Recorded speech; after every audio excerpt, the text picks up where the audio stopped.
Hello, I have a question for you today.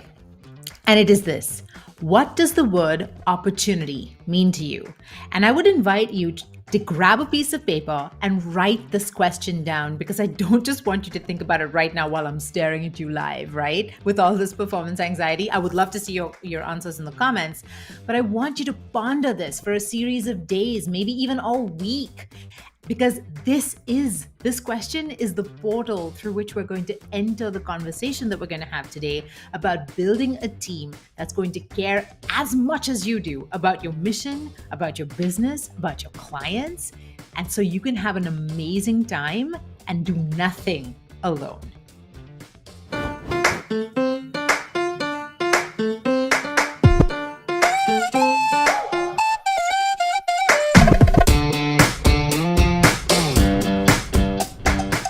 Hello, everybody. I'm Geeta Nadkarni. I'm the founder of Impact with Influence. And for the last 7 years, I have worked with people to help me fulfill my mission, fulfill my purpose, and build my dream. And that's what we're going to talk about today. And I'm super excited for you to join me in this conversation because I want it to be more of an interactive conversation. So if you're watching this live, give me a big old hashtag live. And Bob, just really staccato, just give me your impressions, just one word at a time if that's what it takes. Tell me what the word opportunity means to you. Aw, that's so sweet. I don't see your name, but someone says, as a member of Geeta's team, I can tell you she knows how to create an epic team. Oh, that gives me the warm and fuzzies. And I want to just preface this. By saying I am not an HR executive. I am not an HR guru by any stretch of the imagination. I'm not some like highfalutin culture building type person. I don't know anything about any of that. But I have run a company for 7 years successfully. I have never not paid anybody. I have never paid anybody late. And I work with 14 people at this point, 14 people that most of whom I have never met in person, but that I absolutely love and would have over for dinner in a heartbeat, that I would love to hang out with. And we have great team cohesion. And when I go away on vacation, I do not feel any compulsion to check in. I know that everybody's being taken care of. And I think that that's saying something. So while I have made many mistakes along the way, I've also done a few things right. And that's what I want to share with you today. So you might be somebody who has never hired before and you're sort of considering your first hire. And if so, welcome. You are so in the right place. You might also be somebody who has a team and now you're growing that team, or you're running into virtual team issues, and or you're now needing to hire at an executive level, and then that's a different game altogether. So I have something for everybody on this live, and I would love for you to, oh, it's Nicole. I love you, Nicole. I have the best team. I really, really do have the best team. And I'm so grateful. And I literally had somebody reach out the other day out of the blue to say, I would love to join your team. And I'm like, you're doing something right, right? When you've got the kind of culture that's shines through where people want to join in. So let's get to it. All right. So the very first thing I want us to do as we get into this to make sure that I'm speaking to your needs is for you to share your top challenges around team building. So, what are some of your belief systems? What are some of your impediments and obstacles to building a team? It could be as simple as, hey, Darren. It could be as simple as, I don't know where to start. It could be, I don't have the money, or I think I don't have the money. I don't know what to pay. I don't know where to look for them. I have no idea where to find them. I don't know how to train them. I'm terrible at delegating. It could be I had a bad experience a few times and I'm not sure what I learned from it. Therefore, I cannot proceed. What are your biggest challenges with team building? Lay it on me. All right. So somebody says, so Darren says, post-COVID observer syndrome, people want to watch, not work. That's an interesting observation. See, I don't have this belief system, and that is absolutely not my reality at all. I don't feel that that is true of my team or the people that I am working with at all. So that's interesting, Darren. That might be something you want to examine and shift to a more empowering belief system. Unless you're noticing it in yourself, maybe you're wanting to watch instead of work, and that's okay. Sometimes people get to a place of depletion and it's hard for them to enter energetically. But again, I think that might be more of a projection. That might be something worth examining if that's your belief system. So someone else shares, I don't know what to pay. Challenge around team building, the unknown unknowns. My VA accidentally got us locked out of LinkedIn. Okay, so bad things happened and I don't know how to recover. Things like that. I totally get it. All right, so let's just jump in and I'm going to walk us through some of the steps. I'm just going to share my highlight reel and then I'm going to work in your scenarios as much as we humanly can so that we can make sense of this all. So the very first thing is, of course, know what you're hiring for. So if you've never hired before, this is where you're going to start. Make an inventory of what you do. Literally have a notebook that you're going to have on your desk at all times. And what I want you to do is every time you do something for work or something that takes more than 5 minutes, if it's distracting you from work. So it might be something personal like running and getting groceries in the middle of the day. It might be like doing laundry in the middle of the day. It might be your son's teacher calls you from school, whatever it is. If it takes more than 5 minutes, put it down on your sheet. Does that make sense? Because let's face it, especially these days, but really always, it's not like work and life are different, right? It's not like they're two separate entities that really do a very good job of staying separate from each other and not interfering with each other. That's just bullshit. It never happened. And it's even less true now that COVID has kind of blurred those lines. So if personal things are taking you away from work and distracting you from your work, then they need to be noted down so that you can see what those tasks are. So and here's the here's the magic formula for this particular task, for this particular exercise. You need to have this book on your desk for at least a week. It doesn't work if it's just 24 hours. I will tell you this because, quite frankly, my Mondays look nothing like my Fridays. My Wednesdays are totally different as well. And if you don't know what you're spending your time doing, actually doing collectively, then you're going to not be able to hire effectively. Does that make sense? What this is going to do is it's going to give you a long list. And believe me, it's going to be long. You're going to start off thinking, this is not a big deal. And then you're going to get like 3 pages on both sides and you're going to be like, holy shit, no wonder I'm burnt out, right? So what you're going to be doing is writing everything down that takes longer than 5 minutes. If there are certain tasks that you're not doing that particular week, but you know that are recurring tasks like talking to your accountant, doing some bookkeeping, things like that, whatever that looks like in your business, those go on the list as well. Does that make sense? So even if you don't do it that week, if you know you normally do it, put it on your list. Now you're going to go in with 3 different colored markers. Very simple. These 3 markers you're going to use to mark the different tasks on your list. The first color you're going to use for your zone of incompetence. So these are tasks, write this down, zone of incompetence, and just pick a color. Let's call it blue, right? So everything that you're going to mark blue is stuff that you suck at, but you do because, well, someone has to do it, right? These are the first lot of things that you're going to hire out, or you're going to get rid of, or you're going to use software to automate so that it's not in your hands anymore. So your zone of incompetence, things you suck at that you do just because someone has to. The next color you're going to choose, let's call it yellow, is your zone of competence. These are things that you're good at, but you have no joy from. You get no joy from them, and you do them because, again, someone's got to do them. And you're good at them, so people kind of expect you to do them, but really, you really wish you didn't have to. Okay, that's your zone of competence. Let's call it yellow. And then let's call it pink. You're going to choose a pink marker for your zone of excellence or your zone of genius, right? And we're going to keep this simple and just only have 3 zones here, right? Your zone of genius is all the stuff you love to do, that you're amazing at, and that helps you get paid, right? That gets you paid. So it's stuff that makes you money, that you're amazing at, and that you absolutely love. You're probably going to have very few of these on your list, at least at first, especially when you're doing all the things. Now, as you progress and you have a bigger team and you have more support, you're going to have a lot of pink and a lot less of the other colors. I have almost no blue on mine at all because I don't do stuff that I suck at for the most part. So, but I got here. When I first started, just like everybody else, I was doing all the things and I had to figure out what to give away first. And it's really helpful to know what you're hiring for, because I think one of the biggest mistakes I see with people is that they're like, well, I need to get a director of marketing. I need to get a VA. But a VA could mean anything. The word VA is like saying the word love. It could mean lots of different things. What does it actually mean? Nobody will know until it's a clear task list emerges. And what helps is that when you have the actual tasks that need doing, you can really start to see, you can delete and automate a lot of them. Just get rid of stuff. You'd be surprised at how much you can get rid of just when you become aware of it. Just get rid of it, automate it, get it off your plate, get it off plates in general.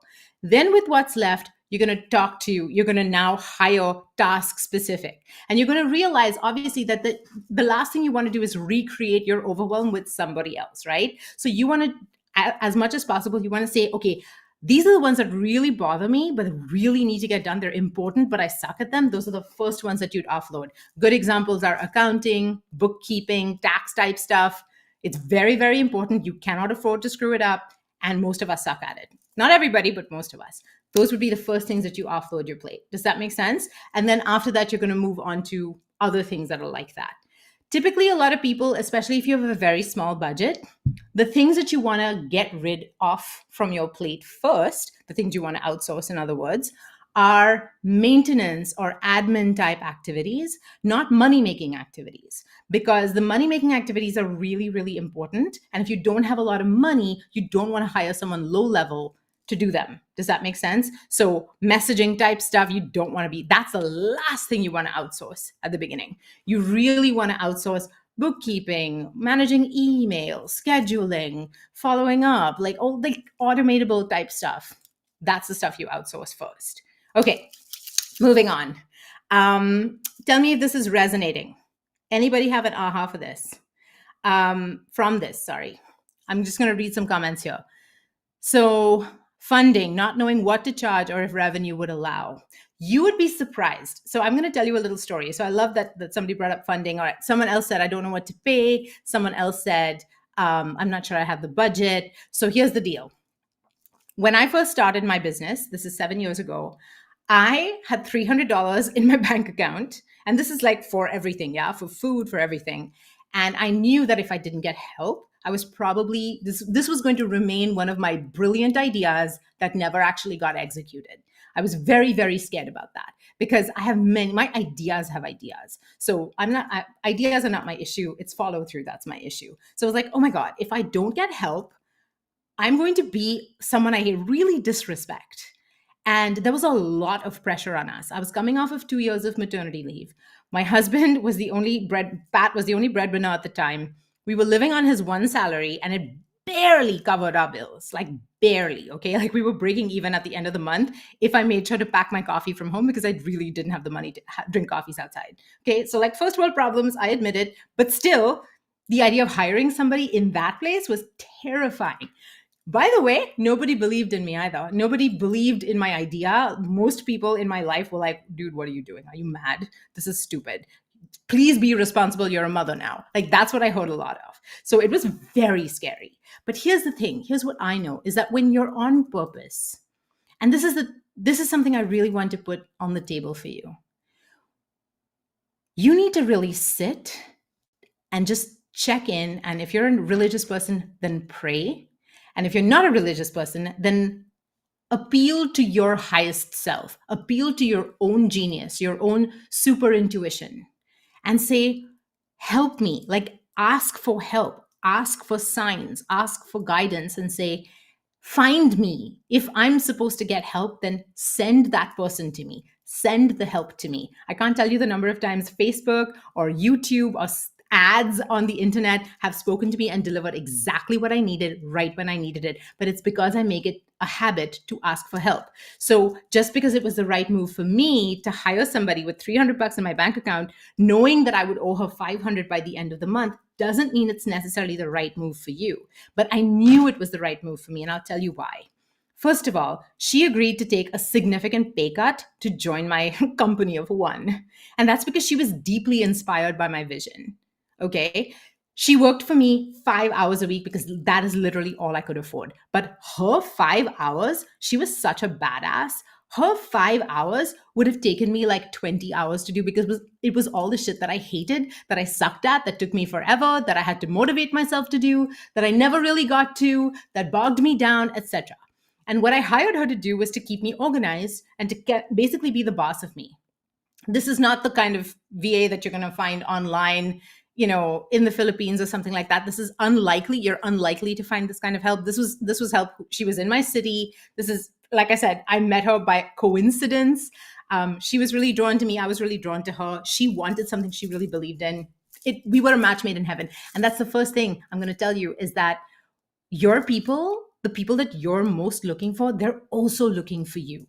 And they're not looking for you because of the position or the benefits or anything like that. They're looking for you because they were designed for you. You were designed for each other. You're an answer to their prayer, they're an answer to your prayer. And you guys just are meant to work together because you bring out the best in each other. You take on the part that the other person lacks, right? I hired her to be structure brain. She turned to me for inspiration, which I had in spades. And that we worked so well together. And by the end of the month, we had more than made up any money that I owed her, and I had profit to spare. And then I doubled her hours, and then we grew from there. Does that make sense? So ask for guidance and surrender the search to the universe, because you will be shocked at how much help will show up when you start humbly asking for it. Hopefully, this works. It's not your typical HR advice. I warned you about that at the beginning. All right, now for some typical HR advice. Let's get to point number 2. So, having some concrete strategy helps with the energetic stuff, right? I like a mix of both. I'm that kind of guy. Okay, so the first piece was figure out what you're hiring for. The second piece is get the right test. So most of you have done some kind of personality test. You can do the Enneagram, you can do Myers-Briggs, you can do all kinds. What is the one that everybody's doing these days? Human design.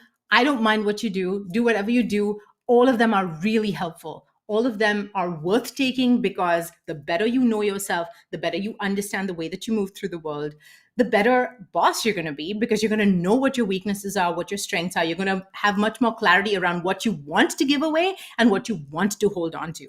And let's face it, if you don't make room by giving away some of the stuff you don't want, there is no space or spaciousness for you to take on more of what you do want. So just bear that in mind when you're making these decisions. That said, there is one test that I would recommend for hiring purposes. Now, most people have heard of the DISC. That's a great test to do. But the one that I love, that we make everybody on our team take, is the Kolbe A assessment. That's Kolbe. And they have different types. They have the B and the C and so on, but it's the Kolbe A. Okay. Someone pop that in the comment section so everybody can see it in writing. It's very simple. What I love about this test is it's not a personality test. It's not an intelligence test. It's a work style test. So it basically tells you how you work best. In other words, are you somebody that likes to wait till the last minute? Do you get a lot of energy from the pressure of a deadline? Are you somebody that loves to do research? Are you somebody that loves to work with your hands and you like physical models? You need to be able to see diagrams of things. Otherwise, abstract concepts just don't stick in your head. Are you somebody that has a tremendous amount of energy for detail and follow through? This is the test that will tell you how you're wired. Oh my God, Pat will tell you this test really saved our marriage, because when Pat and I first started working together, it was a complete nightmare, because I was like, no, we got to do things my way. And he was like, no, your way is stupid. We got to do things my way, like his way.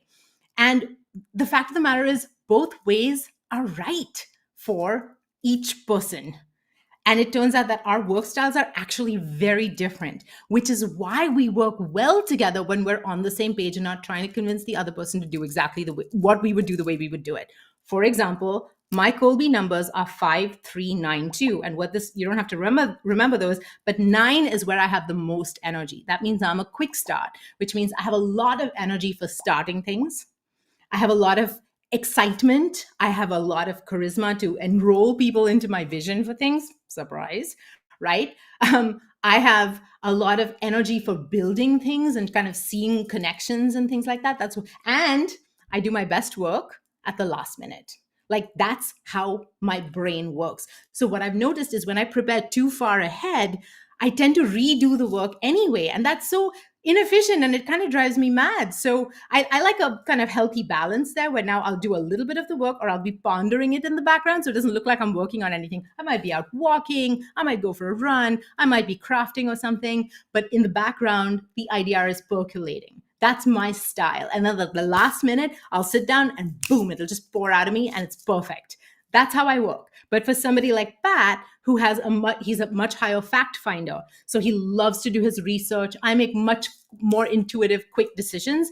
He needs to have all of the details.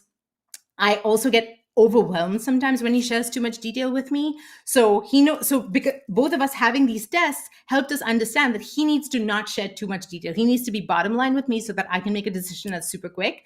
I need to make sure that I'm providing him with plenty of detail if I want his input on a decision, because that's how he prefers to make decisions.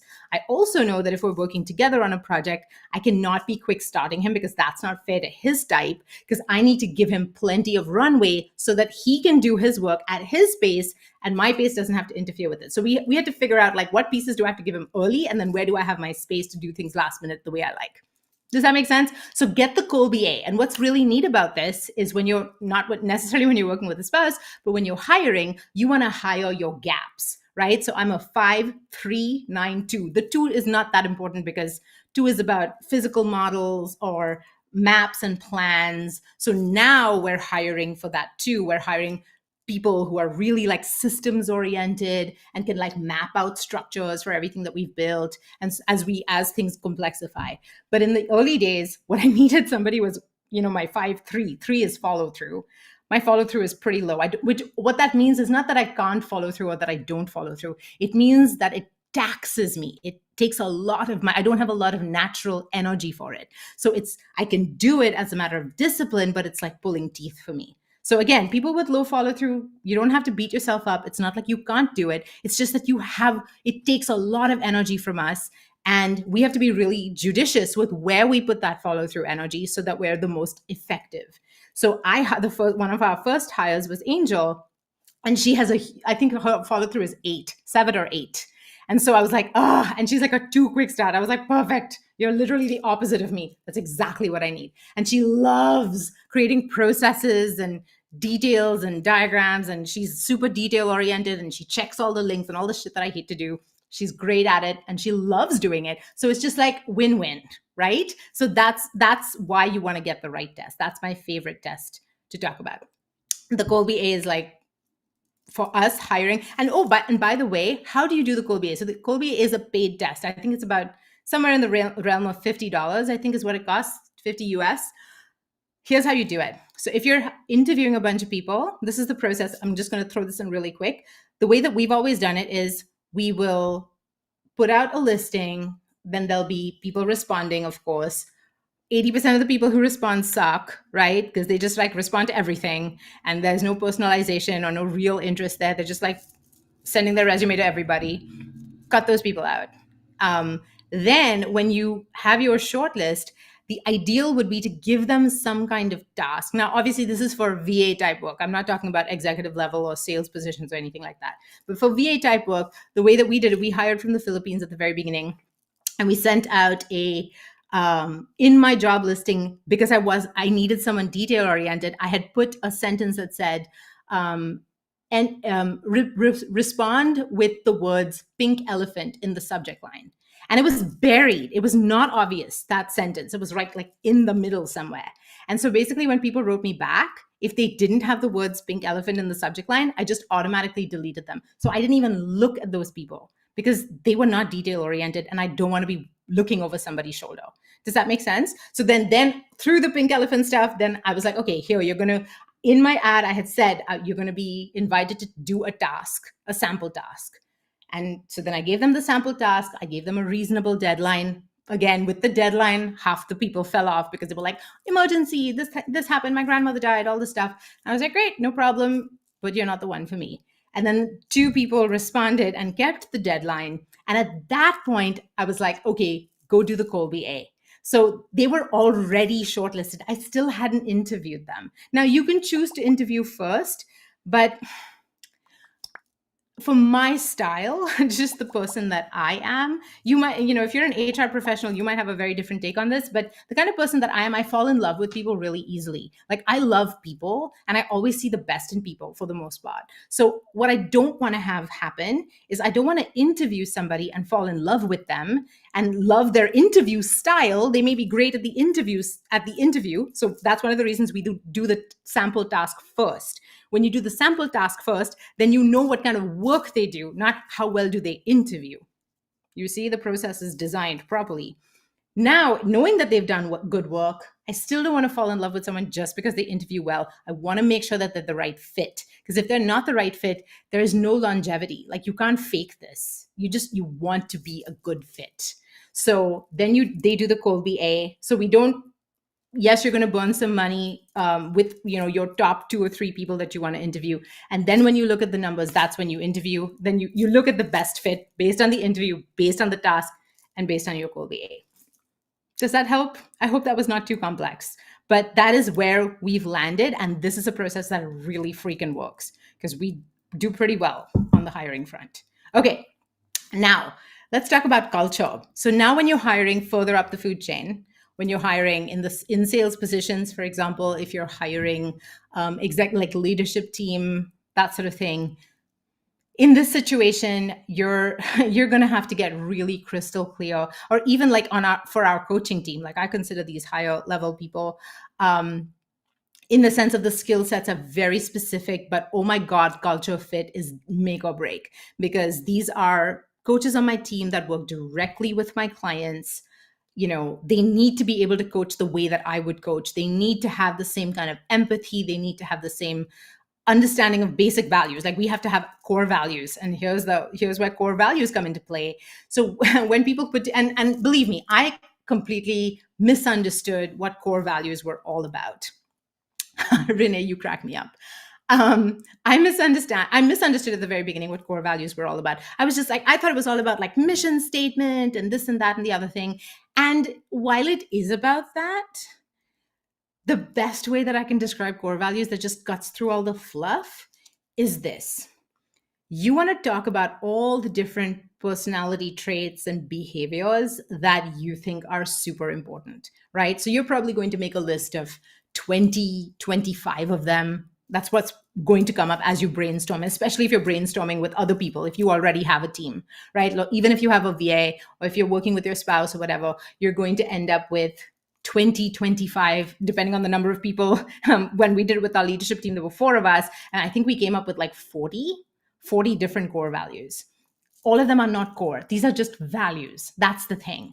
And now what we did was we went through the list, we combined. So some of them, you might say joyful, and the other one is humorous, and the third one is grateful. And then you can combine joyful and grateful and realize that it's really quite the same thing, right? So then you would combine and kind of distill and combine as many as you can. And then when you can distill no further, that's when you go through with your marker, and you ask yourself, would I fire somebody if they didn't show up with this value? Right? This is literally this is this is our core value. Wow, I can't believe you found that. That's crazy. That's what happens when you're organized. But I have the final one also. That's true. So we just kind of we went through a whole bunch of these. We had team focus. We're like someone who's a team player, somebody who's honest and authentic, somebody who takes initiative, people who are obsessed with client delight, people who are growth oriented and fun.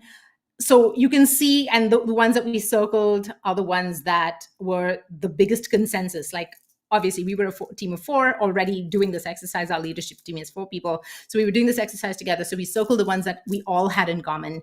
And then we distilled them further. And basically, the question we asked is, would we fire somebody? So obviously, being humorous is not a core value that every single person, including admin on our team, have to have. Like, that's just not necessary.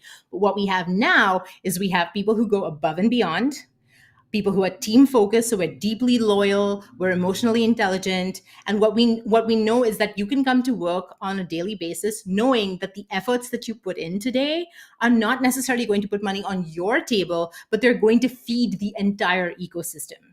So if that is something that bothers you, where you're like, oh man, I put in the effort and I didn't get the reward right away, like that's not this is not the right team, right? And then grateful, like, so one tweak I would offer that we're about to do with our core values is Simon Sinek suggests this actually. What would be helpful is to name them as verbs as opposed to nouns the way that we've done. So it would be go above and beyond, be team focused, be grateful, be growth oriented. Do you see what I mean? So it's more like an action. So people know exactly what they're supposed to do. It's pretty obvious what they're supposed to do and enjoy the work, right? That's a huge fun is a big core value here at GNM, at Geeta Narkani Media Inc. So for us, if people aren't enjoying the work, like if they bring this like sourpuss vibe to meetings or to the jobs that they do, or they're resentful, it ain't gonna fly. It's not gonna work. And that can really sap culture very quickly. So it doesn't mean people don't have bad days. It's normal to have bad days. But overall, if somebody isn't a plus on all of these core values, it means they're no longer a fit and it's time for them to move on. Does that make sense? So that's just an easy it's not easy. Actually, I take that back. It's simple. It is not easy. This is time consuming. You want to spend the time because this will save your butt and you will create amazing culture from the beginning. So if you're just hiring for the first time, this is an amazing way to get the right people, because you can get so many different types of people to do the same tasks, but only a handful of those people are going to be people that you're going to want to work with, that excite you, where you're like looking forward to meetings, you're looking forward to collaboration, you go to bed, rested because you're like, I was supported today. That feels so good. And you deserve that, especially if you're paying for it. So make sure that you're hiring the right folks. I want to show one last time. I want to show this. Yeah. This took us like 2.5 hours of arguing. We weren't arguing, but like discussion, like deep, like be like, no, but like this is really important. And then at the very end, the consultant that we'd hired, she was just like, yeah, but would you fire somebody if they didn't enjoy the work? And I was like, yes, I would. And she's like, great, then you keep it. So that's kind of how it looks. All right. Company culture matters so much because, I will say I read a lot of business books. And one thing that all kinds of gurus have all kinds of opinions about the specifics and the nitty gritties and how you're going to get there. But I don't think that anybody disagrees that you need to treat your employees super well, the way that you would treat clients. And if you treat your employees really well, then they will treat clients really, really well. And hopefully you're not doing this as a manipulation, but just think about it, right? People who feel valued value other people. Hurt people, and loved people, love people. So you want to be with people that you naturally, without having to force it, love. That's the way I look at it, is I'm too lazy to like force shit. So for me, if I don't want to spend time with you, then I don't want to go to work. And then if I don't want to go to work, then we're all screwed. So do you know what I mean? So there's no need to settle for anything less. And I think that it's a waste of time, money, and energy if you settle for anything less. There you go. All right. So I think we have one more point. So know how your team gets paid. So this is something that I'm working on now. I mean, you can always work on this, but there are different ways that you can do this. And I specifically mean not financially. So when I say know how your team gets paid, I mean other than money, right? Because different people get paid in a bunch of different ways. An exercise that I did recently that I'm getting everyone to do now is figuring out all the different ways that you get paid that aren't money. So for example, one of the ways that I get paid is a novelty. I as much as I love my work, no matter how much I love my work, if I did the exact same thing every day, I would die. I would be very crap at it. It would just the most joyful thing would become stale. So I know I need novelty. For me, I know I need performance. I know I need, it's not even a way to get paid, but it's just knowing that this is something that excites me and lights me up. I love being on camera. I love connecting with you this way. So if I had a job that didn't have this aspect, I probably would feel like something was missing. One of the things I know I need to be around people that I enjoy. So my absolute number one way to get paid that isn't money is doing fun things with people I love. That's it. Like if I would do that for free. right? So that's the fact. I would do that for free. So if I can get that at work, I always feel like I have the best job ever. And it doesn't really matter what we do. It doesn't matter how bad the day is. Because if we're together having fun and I'm with people who are grateful and who are team focused and who go above and beyond and, have this like amazing energy and enjoy the work, then you could stick us in the middle of nowhere, without a paddle, and we'd still probably have a good time. So that's kind of how I look at it. But another way to ask this is also you can have your team, or you can and do it yourself. Obviously, everything that I tell you to do with your team, do yourself first, so that you understand the process. You can take the 5 love languages quiz. So if you Google 5 love languages quiz or love languages quiz, it's free. It's on the internet. I did not invent this, but that's kind of like a fun way. Aw, and Nicole says, I love being led by someone who loves novelty and being with people we love. It makes work feel like play. It's exactly that. We're just like always cooking up stuff. And it's so fun. It's so fun. It really does feel like that.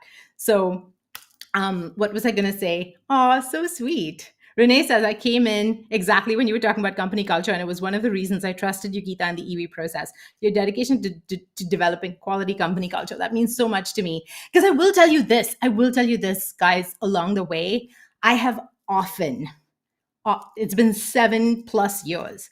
And many times during that journey, I have felt like a complete and utter fraud. I have felt like a complete failure as a leader. I have been worried that I will not know what the right thing to do is. I have been worried, man, we have a virtual only company. There are people I have worked with for 5+ years that I have never met in person, but that I feel really close to.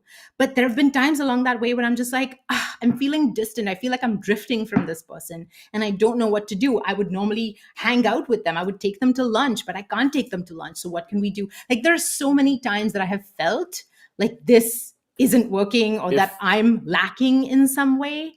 And so I would really invite you. I think what has really helped anchor me through this process is knowing how I get paid. So always knowing what to come back to, because that's why I'm bringing this up at this point, is to say, if you know how you get paid and if you know how your people get paid, like if you know that people, like there are certain people on your team that need words of affirmation, right? Then how simple, how easy, how joyful is it to send them a handwritten note? How joyful is it to send them an email, a little personal note of appreciation, say, I loved the way you did that? How easy is it for you to call them out during a group meeting and say, man, I love the way you showed up and you handled that. That was fucking amazing. Like, it's so simple. If you know somebody's love language is physical touch and you live in a different city, obviously you don't want to be touching your employees if they don't want it, but you can give them a massage coupon. Simple, right? If you know, Pat's like, yeah, my love language is touch. That's different. Can I say something? If you would Yes. cry now, it would make very good television. It would make a good broadcast. You could come here and step on my foot. I could touch your foot with my foot. That's right. Pat put the 5 love languages quiz link in the comment section. So if you're looking for it, it's in there. But just to say that just knowing how your team gets paid allows you to pay them in non-financial ways that will help you feel closer and help them feel appreciated. So now let's talk about, somebody had brought up, what do I do? What about the unknowns? What about when something goes wrong? What do I do? So here's the thing. A really good tool to use is to sit, like, I'm just making this up. It's not a tool per se, but I'm going to help you design it because this is something we use internally. You're a tool. No, you're a tool. Is you want to have a piece of paper and you want to make 2 columns and you would say what worked. And I know from doing this exercise many times, you're going to have so much resistance to noticing what worked. But bear with me. It is worth digging for what worked, because no matter what kind of clusterfuck you have gotten yourself into, there will have been things that worked. And there are things that are just unavoidable mess ups that could happen to anyone, right? If you got locked out of LinkedIn, that might have happened to you. Now you've learned, you've gotten data from it, right? That would be one thing. And Renee and Pat, oh my God. So figure out what worked about that situation. And what I find helpful is I'll do my best to come up with things that worked. Maybe I'll only come up with one or two, and then I'll have like a list of 20 things that didn't work, right? But while I'm writing the 20 things that didn't work, I will still come up with things that I'm like, no, but that part really did work, or that aspect was fine. And that, I would want to recreate this piece without some of the headaches of this. And so having clarity on what worked and what didn't work is really helpful. And then you can come up with insight or actions that you can take moving forward. If you remove, here's the biggest and hardest part. You need to be able to remove the self recrimination and the self judgment from this process. If you just looked at it as if it happened to somebody else, you can have sympathy, but you're not going to be like, oh my god, that sucked, and then for 3 days I was like running around and I was on phone calls and blah blah blah. Like if you took that element out, it kind of clears your space, and then you can see, hey, what are the insights or actions that I would take differently in this situation? And we've had this happen. We tried hiring a CMO at one point, and that's an executive level position. It was expensive as all get out. Like, it was a significant amount of money every month. We did a very intensive interviewing process. We hired the person that we thought was right. They were not right. We fired them. We hired somebody else from the same firm. And we were like, all right, this person at least is a great culture fit. But then it turned out that it was not great. The results were not there, and we could tell that the process was not working, right? So after 2.5 months, almost an entire quarter of spending a whole bunch of money and a whole bunch of time, my God, the onboarding process was so long and detailed and arduous. At the end of that, I was feeling pretty gun shy as well. So I'm just going to be really honest. Like, I don't get everything right. But I sat down and I used this exact same tool, and I was like, okay. And I had to do it a few times because I was really mad at first. And I was really kind of like stuck in the weeds of what didn't work. And I was not able to see exactly what did work. But when I looked at it at the end, I was just like, oh, okay, in the future, I would not go with some kind of consultant agency model. I would never do that again. I'm always going to hire somebody, even if they're a little bit more junior, I'm going to hire somebody in-house. And those were the preferences and discernments that emerged from me and the team sitting down and looking at it as dispassionately as possible. You can't be 100% dispassionate when it's your own thing, but as dispassionately as possible to be like, okay, there were things that worked. There were things that we did right, that it just didn't work in this one scenario, but we don't need to throw the baby out with the bathwater. We can keep the process, and then we can just tweak certain aspects of it. Does that make sense? So knowing it's you can't protect yourself from mishaps. You think about it. You can't protect yourself from mishaps when it comes to working with other people, because you can't protect yourself from mishaps, period. Even if you did everything, there are still going to be days when everything goes wrong. It just is. It's a part of business. It's a part of life.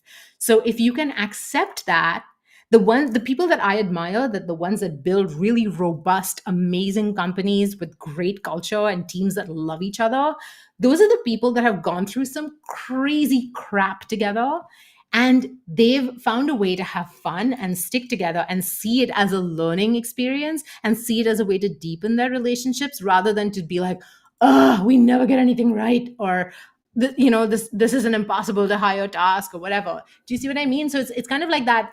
Part of it is that core value of just like getting in there and finding a way to enjoy it, finding a way to make it fun. So my ponderisms around that, like, I use these cards to ask myself better questions. So if I'm getting stuck in a rut and my worry thoughts are spiraling, then I will use a question, a ponderism, to pull myself out of that. I have a whole book on this coming out soon, and a card deck. Tell me who's excited for that, because I'm pretty excited.